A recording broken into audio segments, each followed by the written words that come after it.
Olá, tudo bem, amigos? Tudo certo?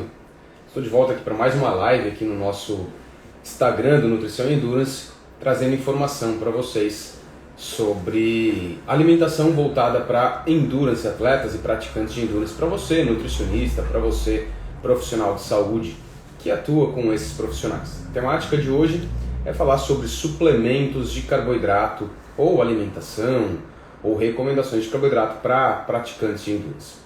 Parece algo bastante batido, algo bastante simples.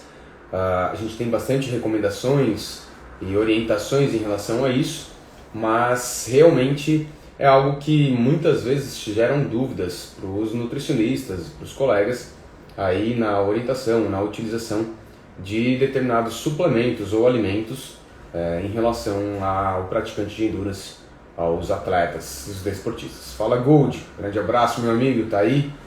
Um abraço para ti, cara. Então hoje a temática é simplesmente trabalhar um pouquinho aí em relação a essa suplementação de carboidratos, que tipos de suplementos, ou fazer uma breve discussão sobre isso, em como prescrever, ou como é que a gente pode utilizar aí, como é que a gente pode estar orientando os nossos atletas, nossos praticantes de atividades de endurance, né? Surf e endurance, depende. O meu amigão Ricardo perguntando surf e endurance, depende, se ficar 2 horas dentro da água remando direto, pode ser considerado endurance, Ricardo. Bora surfar amanhã. Mas também serve, só é difícil consumir o carboidrato lá dentro da água, né, Gold? Mas é isso aí. Muito bem. Primeiro, acho que é importante a gente fazer algumas definições aqui em relação ao que são carboidratos. Eu acredito que todo mundo que segue aqui, todo mundo que costuma assistir os nossos vídeos, não presencial, mas depois nas lives que ficam salvas, a gente saiba, né, o que são carboidratos, né? Então, todo mundo sabe carboidratos são a principal fonte de energia para o atleta, independente da modalidade que ele venha praticar, tá? Principalmente quando as modalidades são de longa distância ou de intensidades mais altas, né? Quanto maior a intensidade, maior a necessidade da utilização de carboidrato. No endurance se torna bastante importante pelo tempo de permanência do atleta, do indivíduo que realiza a atividade, e isso gerar, de certo modo, um esgotamento das reservas de energia, das reservas de carboidrato dentro do músculo, que é o glicogênio muscular ou até mesmo do glicogênio hepático, para poder fazer manutenção aí das reservas de glicogênio, fazer manutenção da glicemia durante o exercício. Então a distância, o tempo de realização de exercício é um dos grandes problemas aí do atleta, do praticante de endurance, seja ele no treinamento, seja ele durante uma prova em si, tá?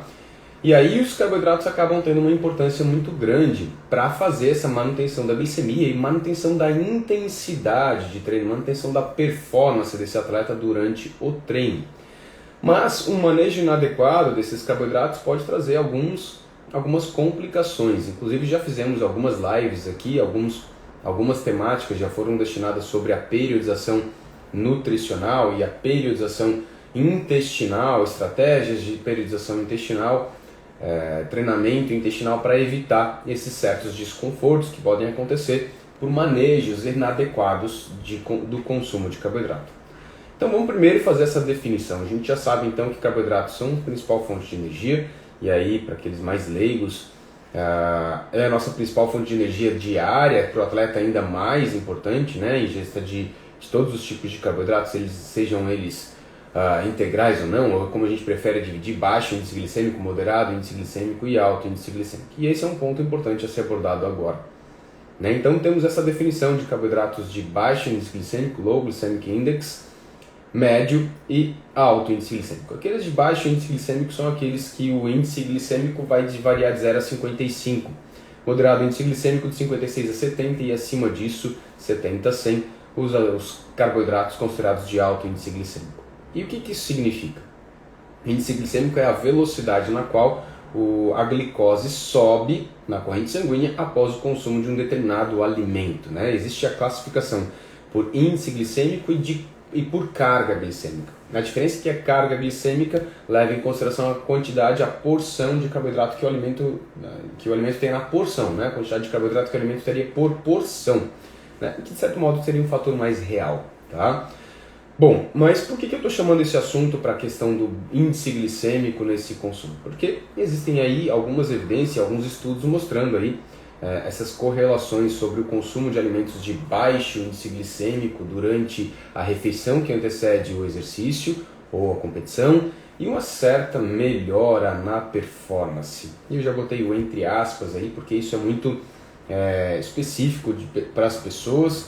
Alguns estudos não mostram tanta evidência. Mas o que os poucos estudos mostraram algumas correlações é que uma ingesta de alimentos de baixo índice glicêmico nas refeições que antecedem o treino seriam eficientes para fazer uma manutenção da glicemia durante o exercício de forma mais eficaz e, de certo modo, até potencializar o consumo de gordura durante o exercício, poupando a ingesta, né, as reservas de carboidrato. Quando a gente pega atletas de alto rendimento, isso não se mostra com tanta evidência, tá? Talvez atletas que precisem de maior queima de gordura ou precisam de mais adaptação, talvez possam ter um benefício em relação a isso, tá? Então ainda fica na dúvida se o consumo de alimentos de baixo índice glicêmico antes do treino é favorável, é benéfico, é melhor para a performance ou não, mas de certo modo ele é melhor para a saúde, né? Uma menor liberação de insulina pode ser benéfico para todas as pessoas e de certo modo é uma certa recomendação tentar colocar alimentos de baixo índice glicêmico. Mas para você, nutricionista, para você profissional da saúde, você tem que entender que tudo isso tem que levar em consideração o tempo de digestão. Porque um alimento de índice glicêmico mais baixo, muito provavelmente ele tem mais fibras, e isso sugere um maior tempo de digestão entre essa refeição e o início do treino. E isso tem que ser programado, organizado, para que isso realmente não cause nenhum desconforto. Então tudo isso tem que ser avaliado na hora da gente fazer a prescrição para o nosso paciente. Quando a gente faz a prescrição da refeição que antecede o treino, essa refeição ela pode ser de baixo índice glicêmico, e muitos estudos sugerem realmente isso, mas eu preciso ter tempo de digestão. Tá? E se eu tenho menos tempo de digestão, para que eu consiga garantir uma maior eficiência, talvez seja importante a gente ingerir ou buscar uma recomendação, uma ingestão de um alimento de alto índice glicêmico, que eleve a glicose mais rápido, para que isso, ou seja, chegue a glicose mais rápido na corrente sanguínea, e isso facilita então a performance. Assim que ele inicia o exercício físico, ele já tem essa disponibilidade de carboidratos. Então entenda que há uma recomendação para uma ingesta de carboidratos de baixo índice glicêmico moderado, seria melhor para a saúde, menor liberação de insulina, isso poderia potencializar ou melhorar a liberação de insulina e de glicose durante o exercício de forma mais gradativa. Mas em algumas situações a gente precisa buscar o alimento de alto índice glicêmico pelo tempo de digestão, tá? Eu acho que isso tem que ficar claro aqui. Brian, qual que é a recomendação da ingesta de carboidratos na refeição que antecede o treino? Bom, isso a gente também discute bastante na literatura, e uma das coisas a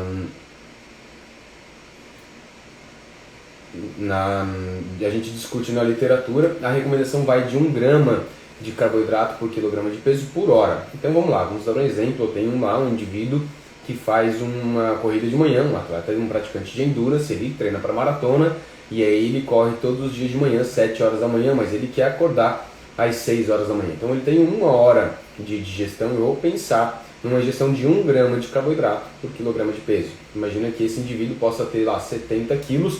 Eu vou tentar dar 70 gramas de carboidrato nessa refeição. Bom, agora eu preciso pensar nesses 70 gramas, dentro dessa 1 hora, que tipo de alimento que eu vou dar e que eu vou garantir digestibilidade para que quando ele inicie o exercício, essa digestão já esteja acontecendo, tá? Então, esse é um ponto importante. E aí vem o segundo ponto de você pensar se essa ingestão vai ser de um alimento de baixo índice glicêmico, moderado índice glicêmico ou alto, tá? Quanto menos tempo, mais alto tem que ser esse índice glicêmico. Então 1 grama de carboidrato por quilograma de peso. Muito bem, Brian. E o suplemento, ele pode ser utilizado nesse momento? Sim, ele pode ser uma alternativa. Se você não consegue dar comida, né, você pode buscar a utilização de uma suplementação de carboidrato, seja ele na forma sólida, líquida, gel, enfim, você pode ter das várias alternativas para tentar ofertar para ele esses 70 gramas e garantir uma digestibilidade. Peraí, mas você usa sempre suplemento? Não, a ideia é a gente tentar buscar alimento, principalmente quando a gente busca a refeição que antecede o treino. Então eu estou falando de uma refeição, vou tentar buscar alimento, mas em algumas situações isso se torna inviável, tá? Antes que alguém pergunte, costumam perguntar, né? Tá, mas o indivíduo não pode treinar em jejum? Depende, a gente até tem estratégias para fazer um treino em jejum, mas isso se adequa a essa realidade? Faz parte da periodização? É um treino de moderada ou baixa intensidade? Isso não vai atrapalhar a intensidade do treino dele? Então tem várias coisas que a gente tem que levar em consideração. E aí eu precisaria talvez aumentar a ingesta de carboidrato na noite anterior ou no dia anterior, tá? Não é o ideal, né? Mas há possibilidades. Muita gente se adapta bem, mas a gente tem que olhar para a realidade do nosso paciente, tá? Outro ponto que é bastante discutível em relação à ingesta de carboidratos nas refeições que antecedem o treino é a hipoglicemia reativa. Talvez você aí, colega, que trabalha com esses profissionais ou com esses atletas, tenham aí já ouvido falar de hipoglicemia reativa,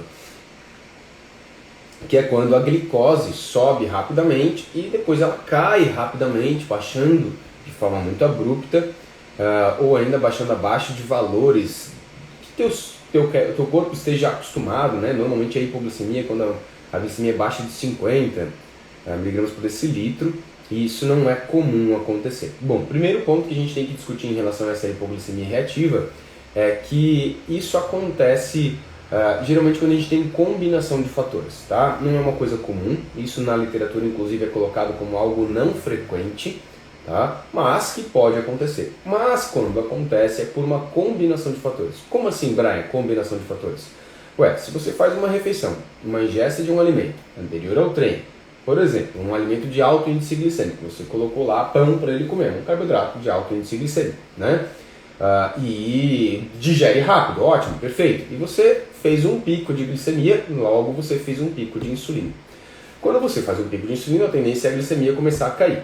Bom, quando você realiza o exercício, a partir do momento que você começa a fazer o processo de contração muscular, você induz uma maior captação de glicose pelos dois fatores, pela ligação da insulina aos receptores de insulina, o IRS1, fazendo translocação de GLUT4, e por um outro fator que é o processo de contração muscular, que induz também a translocação do GLUT4 para a membrana, fazendo com que a glicose caia mais rápida do que o normal, mais rápido do que o normal.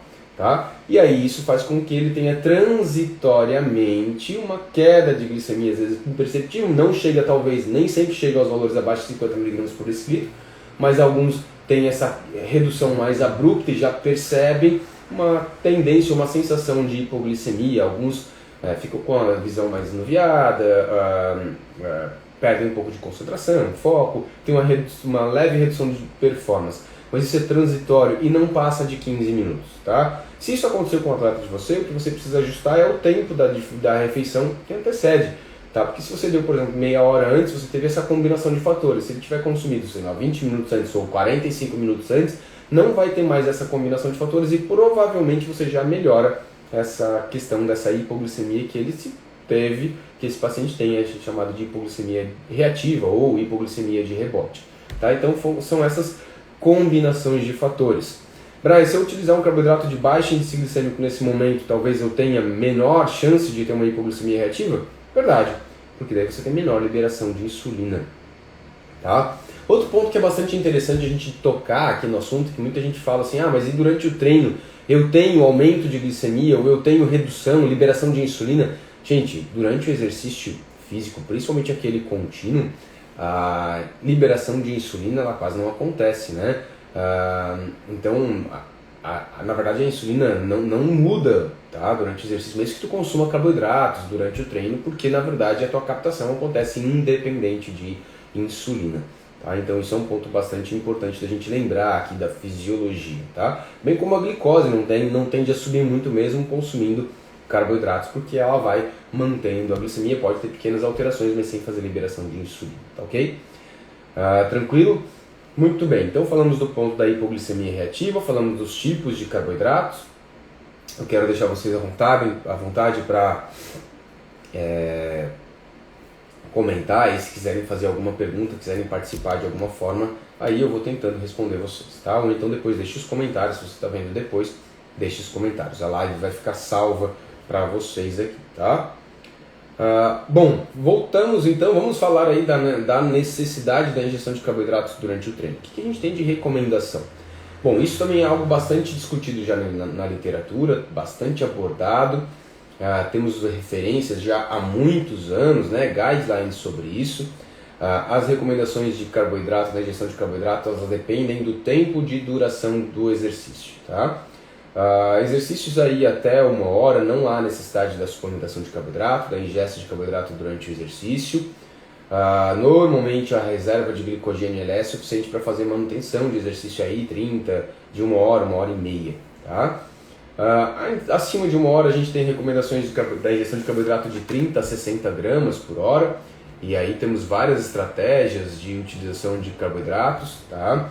Durante o treino, inclusive tem umas estratégias chamadas de mouth rinses, que é os bochechos de carboidrato, para provas mais curtas ou treinos mais curtos, que alguns estudos mostram que a simples permanência de carboidratos na boca, por percepção da presença de carboidratos pelas nossas células gustativas, vão influenciar no sistema nervoso central e vão melhorar a performance mesmo que não haja ingestão de carboidrato. E essas estratégias então falam da ingestão de bebidas ricas em carboidrato, com diluição aí de 6%, mostrando já alguma performance, tá?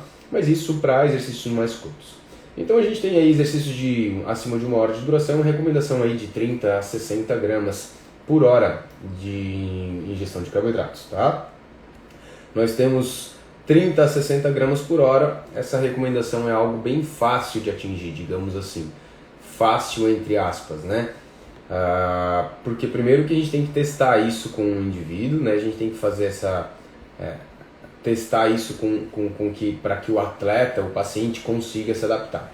30 gramas por hora é fácil e é fácil de conseguir.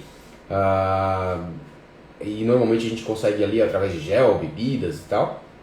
60 gramas por hora já começa a ficar um pouco mais dificultoso pela quantidade. A gente geralmente divide aí a cada 20 minutos 20 gramas dessa bebida ou do alimento ou do suplemento na forma de gel, e tem todas as outras formas de suplemento que a gente vai abordar na sequência, tá? Acima de 2 horas de duração a gente já tem para recomendações aí de 60 a 90 gramas por hora, tá? E até tem algumas recomendações de 120 gramas de carboidrato por hora. Gente, 60 gramas por hora é algo bem viável, tá? Treinável e fácil de atingir. Inclusive aí tem-se recomendações de que quanto maior a quantidade da ingesta de carboidrato durante o exercício, maior a necessidade de treinamento intestinal você precisa fazer, né? Você requer treinamento intestinal, porque o indivíduo não está acostumado a suportar quantidades geralmente acima de 60 gramas, tá? A gente tem fisiologicamente uma capacidade absortiva de 90 gramas por hora. E isso está relacionado com os nossos transportadores intestinais de carboidrato, que eu vou falar na sequência, ok? Mas 60 gramas, de certo modo, é algo mais fácil da gente atingir. Mas a gente tem aí recomendações de 60 a 90 acima de 2 horas, 2 horas e meia de duração, 60 a 90, e aí recentemente, publicado ainda esse ano passado, recomendações, alguns estudos mostraram aí a ingesta de 120 gramas de carboidrato por hora, mostrando melhora de performance em atletas de cross-country, que são exercícios de longuíssima duração, né? E aí com uma ingesta de 120, mostrando aí possíveis melhoras da performance física, né? Então performance do atleta, certo? Seja ele de alto rendimento ou não. Vamos lá, vamos ser bem sinceros. 120 gramas a gente só vai conseguir em situações muito específicas, tá? De 60 a 90 gramas a gente pode treinar, tá? E é algo viável. Para o atleta de alto rendimento, talvez a gente precise buscar o 90 gramas por hora. Pela intensidade do exercício, a gente vai ter que treinar o intestino dele para isso, mas talvez a gente precise buscar esses 90 gramas de carboidrato por hora. Agora, para as pessoas normais, ali, o praticante, o desportista de endurance, atingir 60 gramas de carboidrato por hora já é uma boa recomendação, e uma boa recomendação de manutenção de glicemia e manutenção de performance, tá? Então isso é fato. Ok, então já sabemos das nossas recomendações, que vão variar de 30 a 60, 60 a 90, conforme o tempo de duração do exercício, tá? E acima de 60 gramas a gente precisa fazer treinamento intestinal, treinar o intestino para melhorar essa capacidade absortiva de carboidrato. Muito bem, Brian. E quais são os tipos de suplementos de carboidratos que existem? Bom, então você que trabalha com atletas ou praticantes de endurance, você já com certeza já se deparou com os vários tipos de suplementos de carboidratos que existem aí no mercado. Nós temos os suplementos na forma de sólidas, que nós temos aí as barrinhas de carboidrato, as balas, as gomas de carboidratos, e temos aí a própria comida, os próprios alimentos, né? Que a gente não é um suplemento, mas é no formato sólido que a gente pode ofertar para os nossos pacientes. E aí entra bem aí as próprias bananas, a gente tem algumas frutas, a batata doce, batata inglesa, que a gente pode estar ofertando para o paciente e atingindo essas quantidades aí de 30, 60 gramas até 90 gramas por hora de carboidrato, desde que a gente consiga mesclar um sólido, um líquido, um gel, né? Então temos os sólidos. Temos também os formatos de gel. Com certeza o pessoal já ouviu alguns tipos de géis de carboidrato. Eu tenho aqui alguns, inclusive, para mostrar o formato que eu tenho no consultório para mostrar para os pacientes. Posso mostrar aqui para vocês de várias marcas que a gente tem no mercado que podem ser utilizados, né? Não vou falar marcas aqui, mas tem alguns bem usados, né? Mas tem vários tipos de géis de carboidrato que podem ser utilizados durante o exercício e são muito utilizados. Todos eles têm mais ou menos, aproximadamente, cada gel de carboidrato desse aqui, de mais ou menos 30 gramas, eles têm aproximadamente aí 20, 22 gramas de carboidrato. Tá? Alguns vão ter um pouco mais concentrados, outros não. Alguns vão ter um pouco mais de eletrólitos, outros vão ter menos. Alguns vão ter cafeína e às vezes as marcas em si têm com cafeína e sem cafeína. Isso é bem comum porque tem gente que gosta e tem gente que não gosta, que não tolera, né? Então são vários tipos de suplementos de gel de carboidrato e eles têm mais ou menos a mesma composição. Vai mudar pequenas variações da quantidade de carboidrato, a viscosidade, que são alguns que são mais moles, né? Outros são mais duros, mais viscosos, como o próprio GU, e que aí vai muito da preferência. E nós, nutricionistas, vamos estar olhando também a composição aí dos eletrólitos, do que tem dentro ali do gel. E outra coisa que a gente vai ver é a composição desse gel, do que ele é formado dentro.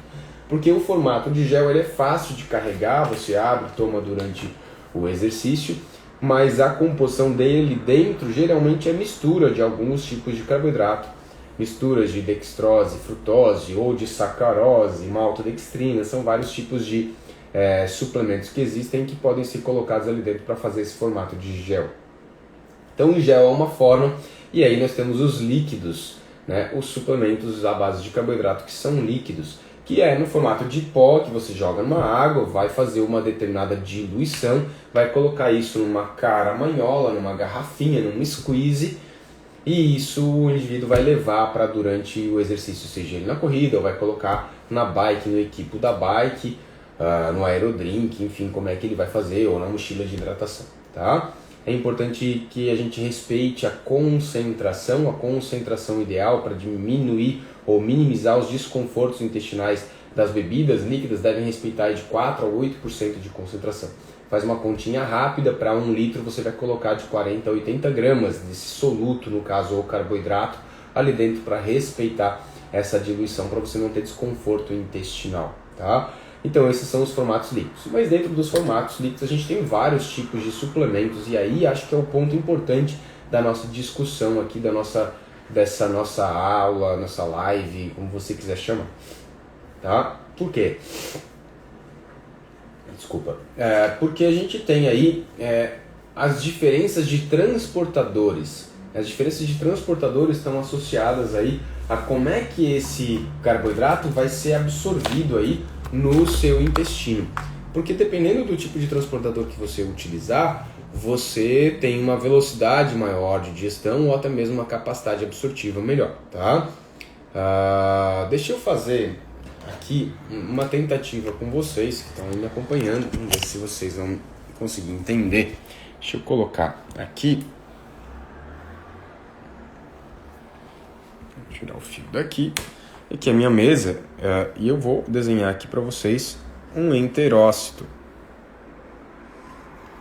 O enterócito é a nossa célula intestinal. Lá no nosso enterócito a gente tem dois tipos de transportadores. Vamos colocar um transportador aqui na nossa bordinha e a gente vai chamar ele de SGLT1.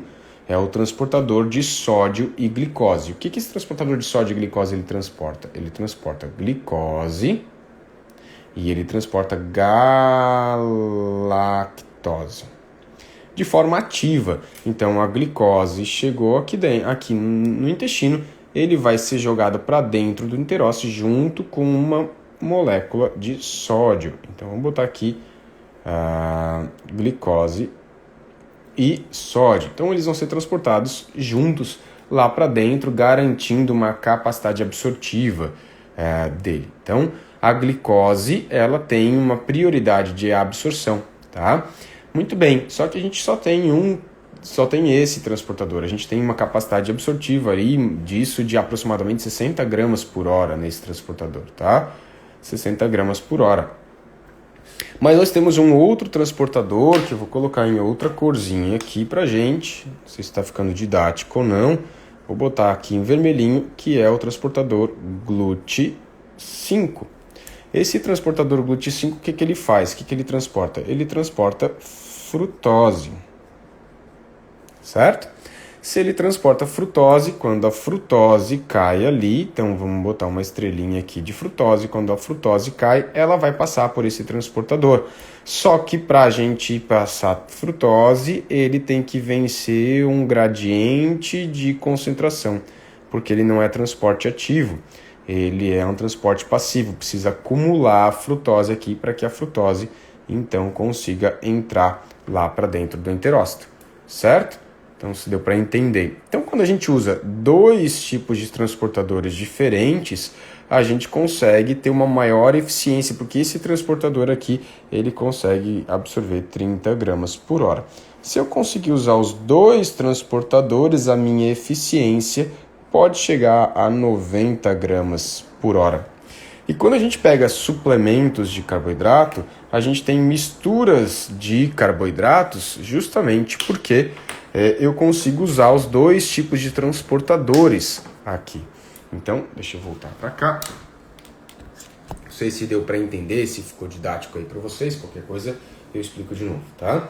Quando a gente usa os dois tipos de transportadores, a gente consegue ter, primeiro, uma menor, de novo, né, ali no enterócito, menor manutenção de glicose, de soluto no meio intestinal, que gera um risco para uma diarreia osmolar, uma passagem, deixa eu puxar aqui de novo, uma passagem de água daqui para lá, para o meio intestinal, que poderia causar, por exemplo, uma diarreia e tal, e eu consigo melhorar essa eficiência, né? Então eu não acumulo solutos aqui, então eu vou jogando lá para dentro com uma eficiência maior, melhor, tá?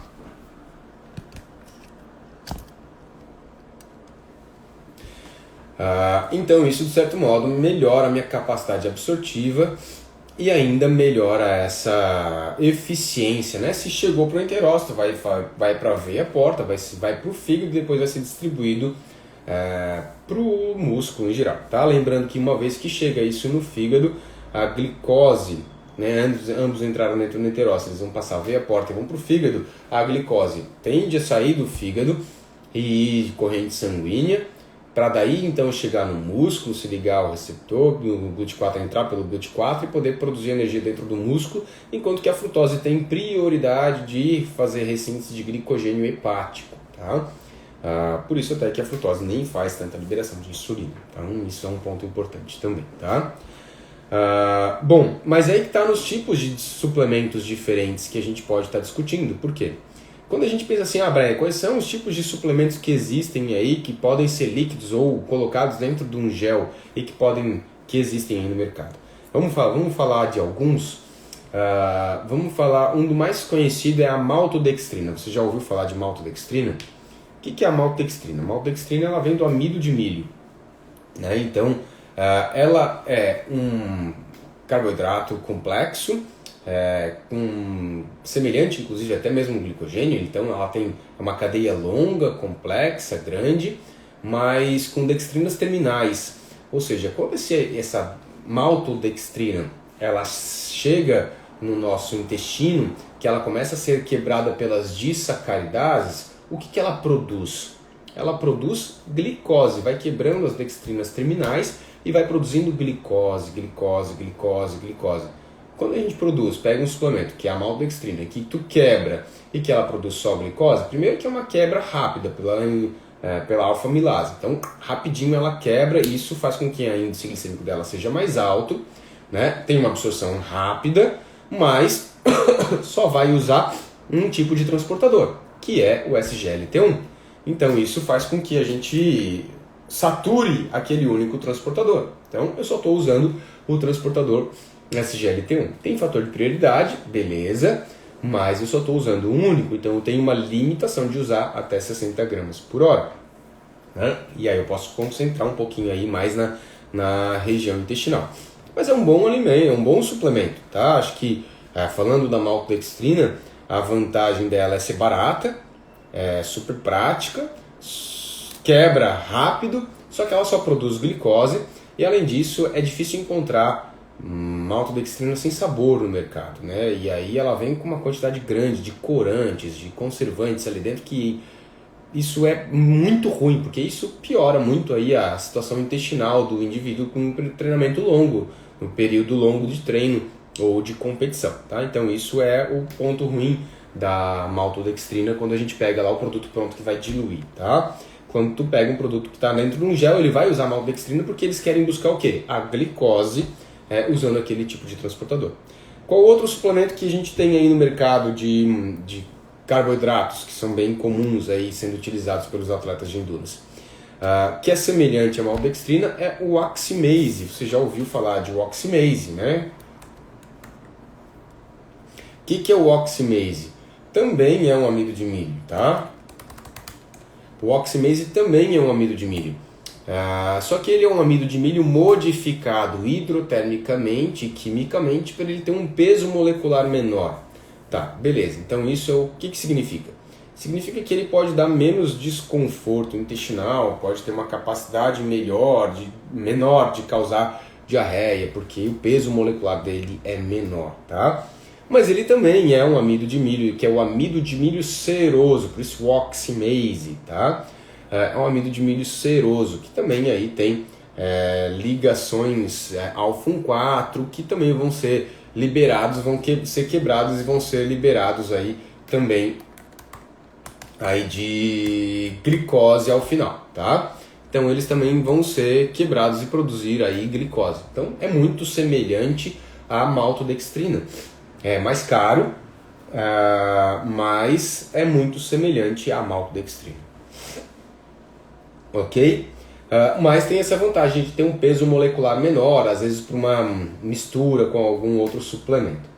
As duas, maltodextrina e o oximase, eles têm uma solubilidade ruim. Não sei se vocês já provaram, já testaram, mas a solubilidade deles não é muito boa, né? A solubilidade da oximase e da maltodextrina, eles ficam boiando sobre a água ali, criam grumozinhos e tal, tá? Então eles não diluem muito bem. Pensa no amido de milho, pensa numa maisena da vida, né? É bem parecido, tá? Então só muda. A diferença é do oximase, ele tem essa facilidade. Bom, o oximase ele começou a ser utilizado para uma doença chamada glicogenose, que são pessoas que têm uma alteração genética que elas não têm aí a capacidade de quebra de glicogênio, e aí elas têm uma tendência de queda de glicemia, e o tratamento para eles é justamente utilizar um carboidrato que vá manter a glicemia de forma constante, porque eles podem ter hipoglicemias muito severas, aí, porque eles não conseguem quebrar o glicogênio hepático, principalmente para fazer manutenção de glicemia, e aí tem vários tipos de glicogenose, tá? E aí ele tem um peso molecular menor e tal, mas ainda assim também tem muitos suplementos concorrentes. Esse é mais fácil de encontrar sempre, tá ok? Muito bem. Que mais de outros tipos de suplementos de carboidrato que a gente pode falar aqui na coisa? A gente falou de maltodextrina, a gente falou de oximase, a gente falou vamos falar então de palatinose. Vocês já ouviram falar de palatinose? O que é a palatinose? Muita gente não sabe, né? Mas a palatinose ela tem a mesma composição do açúcar. A palatinose é uma ligação de uma glicose com uma frutose, A sacarose é exatamente igual, uma glicose e uma frutose, certo? Então, o que diferencia ele do açúcar? Tá? É porque ele é um isômero do açúcar, só que ele, em formato espelho, né? Então ele é quebrado, ele tem uma ligação alfa 6, e isso faz com que a liberação dessa quebra seja mais lenta. Bom, pensa comigo, a sacarose, glicose como frutose é uma disacaridase. Quando ela chega lá no intestino, na borda do esôfago, que a gente tem as enzimas digestivas, ela é quebrada rapidamente, formando uma glicose e uma frutose. E aí eu uso os dois transportadores e jogo para dentro rapidinho, certo? Bom, a palatinose, ela é igual, só que ela não consegue ser quebrada de imediato, porque não tem a ligação alfa 4, ela é uma ligação alfa 6, e aí ela acaba gerando uma dificuldade e demora mais para ser quebrada, fica mais tempo no intestino e demora mais para ser quebrada. Uma vez que ela demora mais para ser quebrada, a liberação dela, a entrada dela para a corrente sanguínea é mais lenta, logo o índice glicêmico dela é mais baixo. Se o índice glicêmico dela é mais baixo, ela vai liberar a glicose de forma mais constante durante o exercício, e isso pode ser benéfico. Pode, por quê? Porque ela é um bom alimento, um bom suplemento de escolha para a refeição pré-treino, ou um suplemento como pré-treino, porque essa liberação lenta pode ser interessante para ser liberando ao longo do tempo, durante o exercício e tal. Mas nos estudos mais bem realizados, bem feitos, com suplementação de palatinose, comparando até mesmo com açúcar, para a utilização durante o exercício, não mostraram grandes diferenças. Por quê? Porque a gente justamente não tem liberação de insulina durante o exercício, porque mesmo que a gente consuma o carboidrato. Então eu não tenho tanta evidência ou necessidade de utilização de palatinose durante o exercício. Não quer dizer que eu não posso utilizar, até porque ela é muito mais cara do que o próprio açúcar. Mas ela tem um melhor benefício, melhor utilização no pré, porque daí eu consigo fazer uma liberação mais lenta e gradativa. Agora o durante, esse pico, esse aumento da liberação de glicose de forma mais rápida no intestino pode ser, de certo modo, até benéfico, tá? Porque o alimento fica mais tempo dentro do intestino, a palatinose fica mais tempo dentro do intestino, isso pode ser prejudicial. Tanto que alguns autores e vários pacientes, e até mesmo quando a gente consome, relatam um desconforto gástrico ou principalmente intestinal quando consomem palatinose em doses mais altas, tá? Então, porque ela dá um enjoo, porque ela vai ficar mais tempo dentro do intestino para demorar, e demora mais para ser quebrado. Então é legal uma alternativa para pré, mas não vejo como uma melhor alternativa para durante. Você pode utilizar, mas ela é muito mais cara do que utilizar a maltodextrina ou o próprio açúcar. Vantagem é que ela fornece os dois tipos de hexoses, né? Você fornece tanto uma glicose quanto uma frutose usando os dois transportadores, tá? Isso pode ser um ponto interessante, tá? A Lu perguntou o que você acha da barra da dobro, também a base de palatinose com beterraba. Então é isso que eu estou te colocando, tá? Pode ser interessante, pode ser um dos ingredientes, e com certeza não é o único ingrediente, tá? Dentro da barrinha. Essa marca é legal, já utilizei, testei ali com alguns pacientes, eles gostam bastante também, tem uma boa aceitação. Mas realmente para durante, talvez não seja tão necessário. Agora para pré-treino, e aí já que tem beterraba, a gente está falando de pré-treino e não de durante o treino, daí é bacana, tá? Show de bola. Uma boa alternativa sim. Beleza? Então então já vimos aí que palatinose e açúcar são iguais, são isômeros, só que com velocidades de absorção mais diferentes. A palatinose, uma absorção mais lenta e gradativa, tá? Um bom exemplo para pré, talvez não necessário para durante o exercício, ok? Faltou a gente falar de dextrose e frutose em si, tá? É gel, que tem a barra da dobro também, tá? O Lu tem a barra da dobro também, tá ok? Muito bem. Muitos suplementos hoje têm vindo aí, eu tô sendo magrinho, desculpa gente. Muitos suplementos hoje têm vindo aí com a composição já usando a palatinose. E acho que é importante até colocar isso, porque isso tem um apelo de marketing, tá? Tem um marketing em cima disso. Eu acho que não precisa ser o maior dos ingredientes, não é que não possa ter, tá? Mas não precisa ser o maior dos ingredientes, mas realmente durante o exercício a efetividade em comparação com açúcar ou outros não vai ser tão diferente, tá bom? Acho que isso é um ponto a gente importar. Tem o apelo de marketing porque todo mundo hoje já busca, né, a palatinose porque tem a absorção mais lenta e tal, mas para um exercício prolongado que a gente vai ter que fazer oferta a cada 20 minutos, a cada 30 minutos, Lu, pensa que não faz tanta diferença. Concorda que você vai dar o tempo todo para ele, dar alguma coisa que é a base de palatinose que é muito mais cara, alguma coisa que talvez seja mais simples, e não tem a palatinose, mas tem açúcar, tem a maltodextrina, mas que vai ser efetivo igual, então não faz tanta diferença assim, tá? Ponto de vista meu, tá legal? Mas não que não possa ter, ok? Muito bem, a frutose, gente, também é um suplemento, né? Então a gente também tem suplemento de frutose, e a maioria dos géis de carboidrato eles têm uma mistura de maltodextrina com frutose ou de sacarose com frutose para tentar entrar numa determinada proporção. E essa proporção é justamente essa que eu mostrei aqui no desenhozinho, na proporção 2:1, né? Lembra que eu falei ali que o transportador da SGLT1 ele tem uma capacidade absortiva de 60 gramas por hora, enquanto que o GLUT5 tem a capacidade absortiva de 30 gramas por hora. Então há uma proporção de 2:1. E se eu respeitar essa proporção, eu tenho melhor capacidade absortiva. Então os suplementos eles vão tentar buscar essa correlação e vão entrar com frutose como um dos componentes, né? Para poder fazer essa correlação. Para poder fazer essa correlação, tá? Então a frutose é uma exose, uma alteração em relação à glicose, muda a estrutura, e ela tem uma absorção mais lenta. A frutose por si só, ela só passa pelo transportador GLUT5, então ela precisa passar por gradiente de concentração.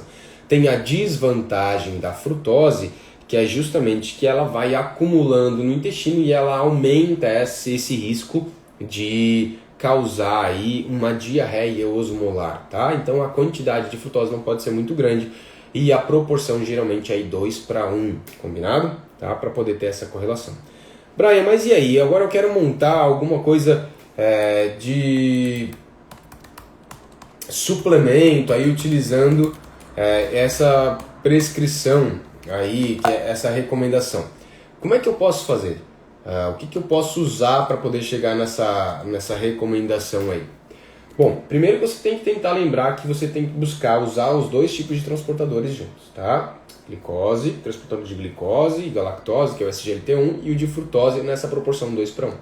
Então pensa que se você botar, por exemplo, ali numa refeição, mandar manipular, ou se você pegar um produto, vai olhar os ingredientes lá atrás, ver o que ele tem, você tenta buscar essa diluição de maltodextrina e de glicose e de frutose. A maltodextrina e o oximase viram só glicose. A sacarose e a isomaltulose, que é a palatinose, viram uma molécula de glicose e uma de frutose. Quando você coloca 10 gramas, vão ser 5 gramas de cada, certo? Se você botar 10 gramas de maltodextrina, você vai estar dando lá no final 10 gramas de glicose para ele no intestino. Então é lá no intestino que a gente tem que pensar. Se você bota 10 gramas de açúcar, você está dando 5 e 5. Tá? E a frutose, se você quiser colocar na manipulação, também você pode colocar ali o quanto que você quiser se colocar. Tá? E a dextrose, que a gente não falou, a dextrose é a ligação de glicose com glicose. Então ela tem um índice glicêmico ainda mais alto, porque é uma ligação simples de glicose com glicose, ela faz picos mesmo, e ela também só vai formar glicose ao final, tá? Então ela é até ainda mais rápida do que a própria maltodextrina no processo de digestão e aparecimento disso na corrente sanguínea, certo? Então quando você quiser montar, você tem que pensar nessa proporção de 2:1. Por exemplo, se você botar ali 10 gramas numa proporção de um shake, né, 20 gramas de maltodextrina, e mais 20 gramas de palatinose ou açúcar, e mais 5 gramas de frutose, você está fazendo uma proporção de 2:1. Por quê? As 20 gramas de maltodextrina viraram 20 gramas de glicose, as 20 gramas de açúcar ou de isomaltulose viraram 10 de 10, então ficou 30 gramas de glicose e 10 gramas de frutose, e aí você botou mais 5 gramas de frutose e ficou 15 gramas de frutose, então ficou uma proporção 2:1, tá? Então dá pra gente fazer essas brincadeiras assim na hora de entrar com a manipulação. Quando a gente pega um produto pronto, a gente vai lá nos ingredientes e vai dar uma olhada ali, e a gente vai ver que o primeiro ingrediente, na maioria das vezes, é ou dextrose, ou uma maltodextrina, tá?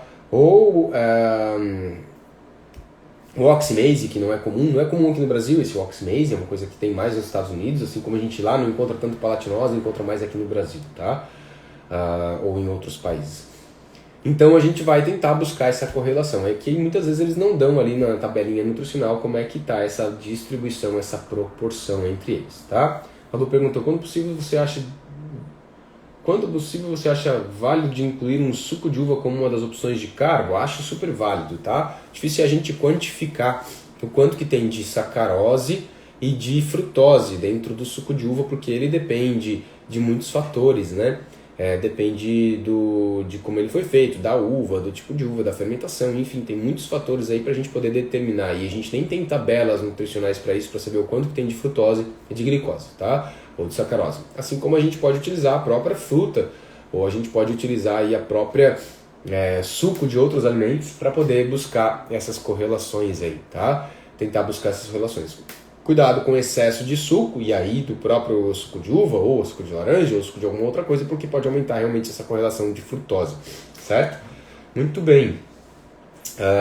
O mel também é um alimento que a gente pode estar utilizando na forma de saquinhos ou gel, ou colocar ali dentro de um alimento mesmo, para estar ofertando uma maior quantidade de carboidrato, e ele tem uma boa proporção de frutose. Isso pode ser um ponto positivo, mas também pode ser um ponto negativo em função do processo de digestão ali, tá? E ainda falamos de alimentos, por exemplo, a banana. A banana geralmente tem uma proporção aí de 2 de glicose. Até imprimi um slide que tem uma aula minha aqui, ó. 2 de glicose, de sacarose para 1 de glicose e 1 de frutose. Então acaba que tem uma correlação de 1 para 1 de glicose e de frutose, geralmente na banana. E aí tem alguns estudos bem legais mostrando, utilizando a banana inclusive como um alimento em comparação com o uso de gel, porque uma banana tem mais ou menos 18, 20 gramas de carboidrato, né? Então é algo que também dá para fazer o uso da banana como um alimento fácil de carregar, já vem embalado, né? Falei isso em uma outra live, uma outra vez, e tem uma proporção adequada aí de carboidrato. Você pode combinar ela com algum suco ou com alguma outra coisa, porque você vai precisar mesclar os seus suplementos, né? Eu falei que a gente tem suplementos sólidos, que a gente tem líquidos, que a gente tem gel, e que aí você pode estar alternando para tentar atingir esses 60 gramas. Por exemplo, dentro de uma hora ele vai consumir uma banana, vai consumir um gel e vai consumir aí 250, 300 ml de uma bebida carboidratada para tentar conseguir, dentro desses 300 ml, ter mais 18, 20 gramas aí de um carboidrato. Então ele vai consumir 300 ml, depois ele vai consumir a banana, nos próximos 20 minutos, depois ele vai consumir o gel, depois ele volta a beber, e aí a gente vai alternando o tipo de alimento. Depois eu troco a banana por batata, porque a cada 100 gramas de batata, mesmo que seja aquelas assadinhas, vai ter 20 gramas aproximadamente de carboidrato.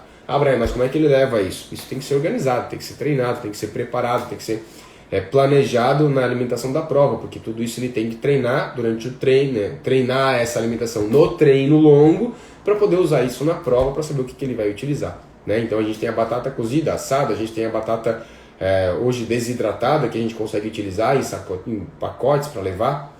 Na bike é muito mais fácil, mas na corrida é possível, nos treinos, nas provas de montanha também é possível, quando a gente tem a mochila. Então existem possibilidades alimentares, e hoje a tendência é tentar buscar. Quer dizer, a gente tenta dar comida, né, mas os suplementos acabam de certo modo facilitando, tá?